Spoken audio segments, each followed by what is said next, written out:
Hey everybody, welcome into the Thinking Crypto podcast, your home for cryptocurrency news and interviews. On your way in, please hit that subscribe button as well as the thumbs up button and leave a comment below. If you're listening on a podcast platform such as Spotify or Apple, please leave a 5-star rating and review. Well, folks, we've got to start off with the big news, and that is Consensys, which is the firm that works on the development of Ethereum. They have filed a lawsuit against the SEC because the SEC, we know, is trying to categorize Ethereum as a security. We heard rumors over the past month that they were investigating the Ethereum Foundation, and we've been talking about it for years that Gary Gensler, scumbag regulator Gary Gensler, refuses to echo the statements of Jay Clayton and Bill Hinman that Ethereum is not a security. So it's really messy. And of course, the CFTC views Ethereum as a commodity. So this is so messy. This is why we need regulations. We need Congress to act, because you have this rogue regulator that is Gary Gensler just doing all types of nonsense. And I've been saying that I don't think Gary necessarily wants to classify ETH as a security, but rather he wants to delay the Ethereum spot ETF. Now, I could be wrong, because there are some moving pieces here with Prometheum, and they got the license to custody Ethereum as a security. I had Aaron Kaplan of Prometheum on the podcast, and he was echoing Gensler's statements of these things are all digital asset securities, and that's a term Gary Gensler coined. So what a mess. But let me give you the details here. They said today, Consensys filed a lawsuit against the Securities and Exchange Commission. The goal behind this is to ensure that Ethereum remains a vibrant and indispensable blockchain platform, and to preserve access for the countless developers, market participants, and institutions who have a stake in the world's second largest blockchain. And they added the hashtag ETH for all. They said here, we took this step for two basic reasons. Number one, the SEC should not be allowed to arbitrarily expand its jurisdiction to include regulating the future of the internet by wrongly labeling ETH as a security. And number two, the SEC's reckless approach is bringing chaos to developers, market participants, institutions, and nations who are building or already managing critical systems running on Ethereum. Now, they continue into their reasons and so forth, but that's the TLDR. And I'm glad they're doing this. Recently, I had Bill Hughes, who's a lawyer at Consensys. I interviewed him, and I uploaded that interview 6 days ago. If you haven't seen it, be sure to check it out. We talk about what the SEC is trying to do here in categorizing ETH as a security. I personally think this is a delay tactic to push back that Ethereum spot ETF, because the deadline is May 23rd.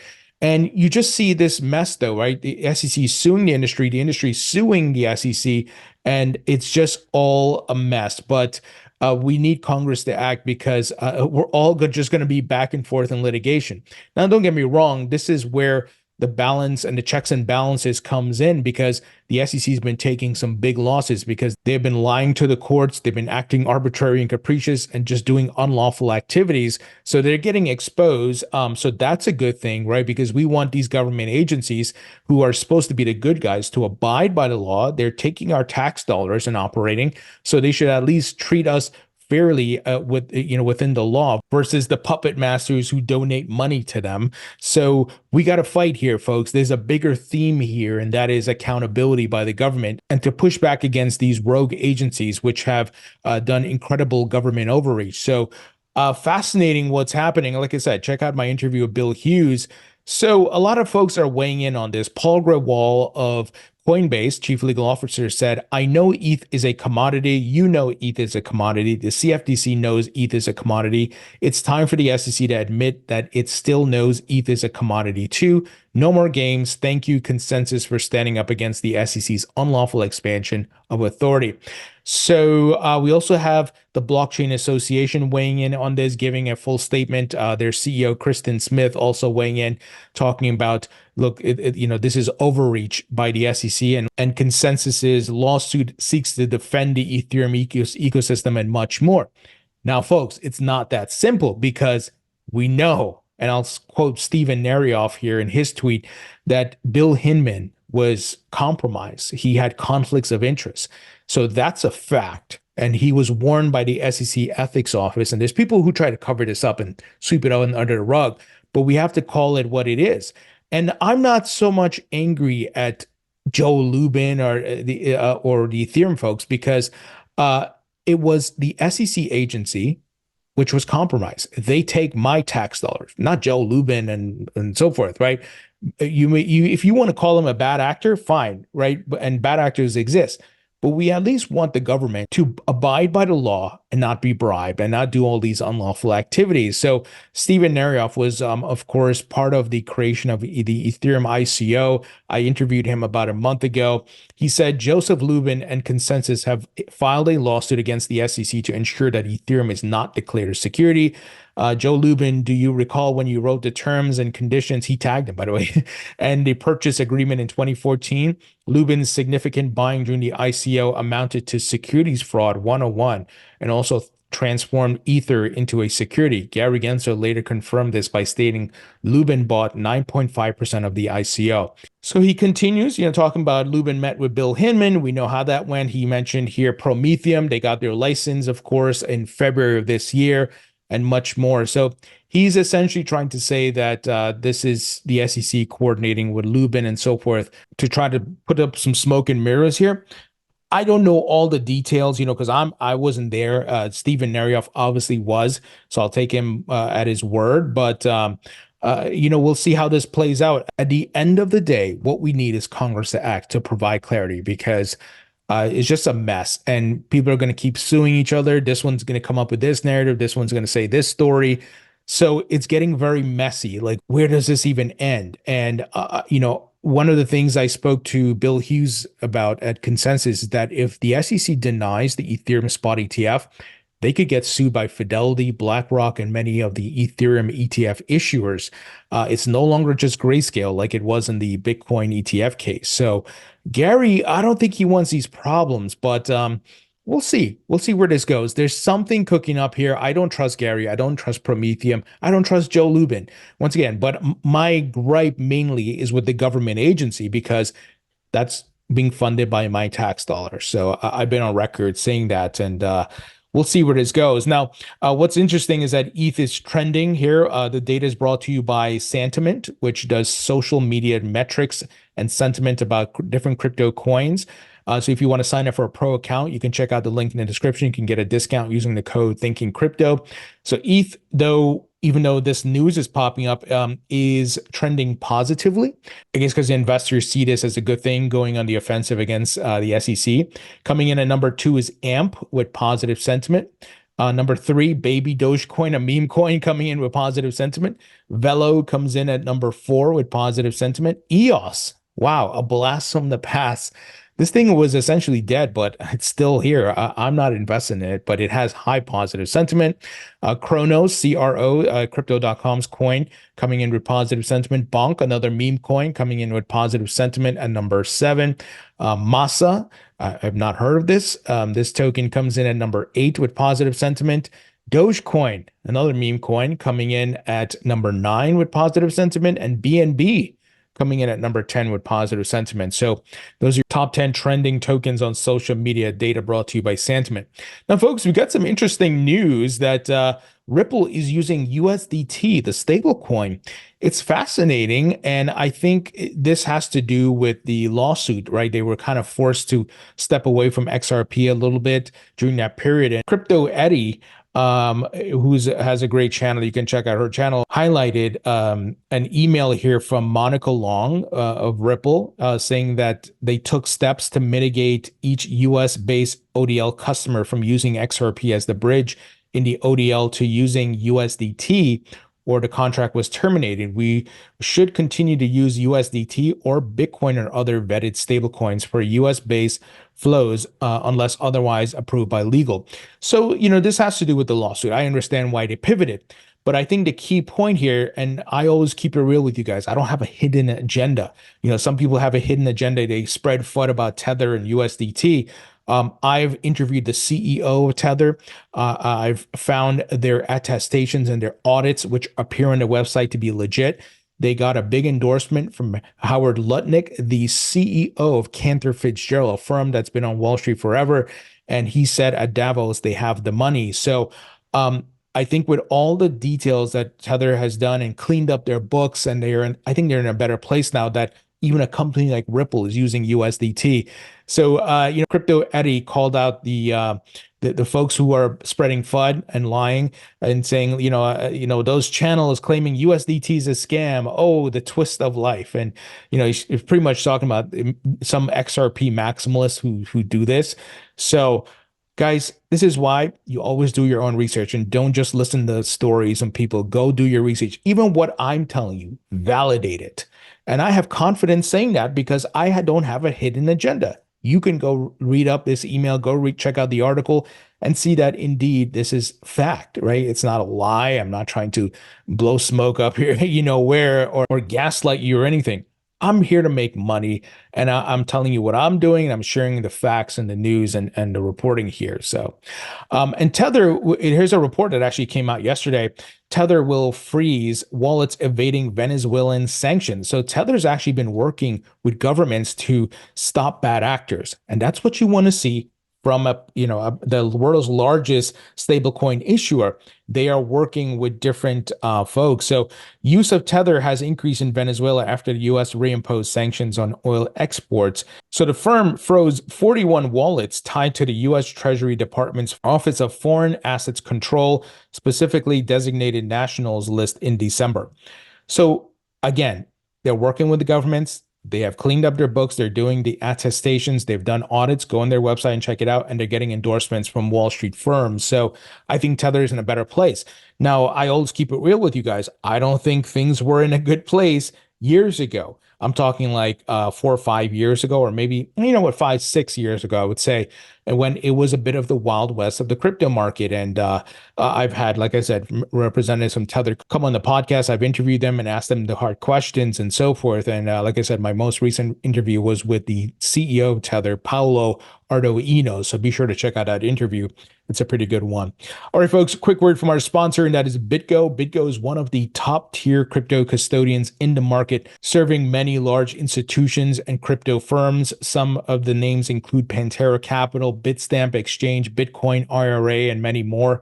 In fact, Nike uses BitGo's wallet service for their NFTs. So BitGo's been around for a long time. It's headed up by Mike Belshey, who was building in Web 1.0 and 2.0. He's pretty much an internet legend.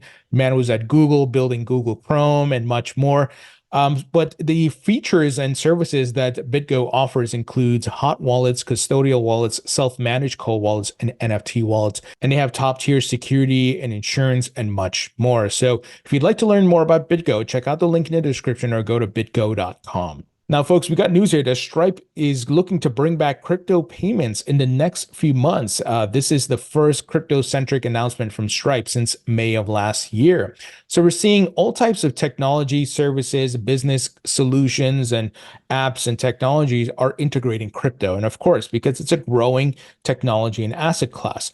So global payments company Stripe announced that it was going to start allowing crypto payments on Thursday at the company's Global Internet Economy Conference. Speaking at the final keynote titled The Future of Payments, Stripe's president John Collison said, "Our history with crypto goes back a long time." He cited the company's now defunct Bitcoin support back in 2018 because it wasn't being used. "We're excited to announce that we're bringing back crypto as a way to accept payments, but this time it will be a much better experience." Folks, as I always say, this is news you want to see if you're investing in a nascent asset class. So it's incredible what's happening. Some of the biggest companies in the world are integrating and adopting crypto. They're tokenizing, they're building with it, they're creating financial products, right, like the ETFs and much more. Due to the fact that crypto has more use cases, and Collison's presentation said, "Crypto's back." Stripe decided to bring back crypto payments. Here's a quote: "Crypto is finding real utility," Collison said. "With transaction speeds increasing and costs coming down, we're seeing crypto finally make sense as a means of exchange." And I think we're seeing a lot of that due to stablecoins like USDC and much more. And with interoperability on different blockchains and faster transaction times and lower costs, as there's more iterations with these different cryptocurrencies and, like I said, better experience from a speed and transaction fee standpoint, you're going to see more adoption globally. So this is really good news. Now, we got some big news around Algorand. Many of you know I hold the Algo token. I am bullish on this project, not financial advice. Do your own research. But the headline reads, Algorand courts Python devs in seismic change. The Algorand Foundation touts the network as the first to go after pool of 10 million global developers. A choice of programming language is not the be-all and end-all of smart contract development, but it does influence security, efficiency, and accessibility of blockchain applications. Each language comes with its own set of capabilities and limitations that can impact how contracts are executed, the potential for vulnerabilities, and the ease of finding and fixing errors. Algorand is becoming the first layer 1 blockchain to adopt Python as its canonical language in what Algorand Foundation Chief Technology Officer John Woods calls a seismic change. Python is a massive step forward on the roadmap towards removing all barriers to entry for developers, said Woods.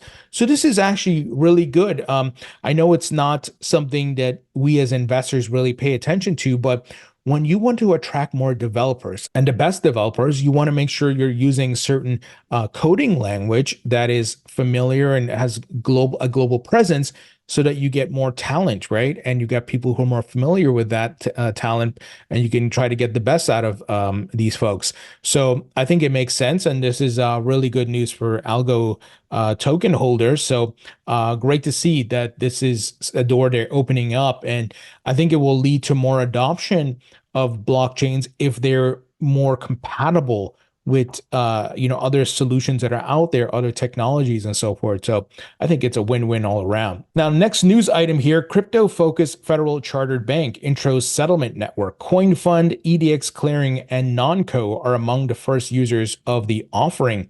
So this is Anchorage Digital. Many of you may recall my interview with Nathan McCauley. He's the CEO of Anchorage Digital just on maybe about a month ago. So be sure to check that out. I try to bring you guys these interviews so you can hear from people building and investing in the market.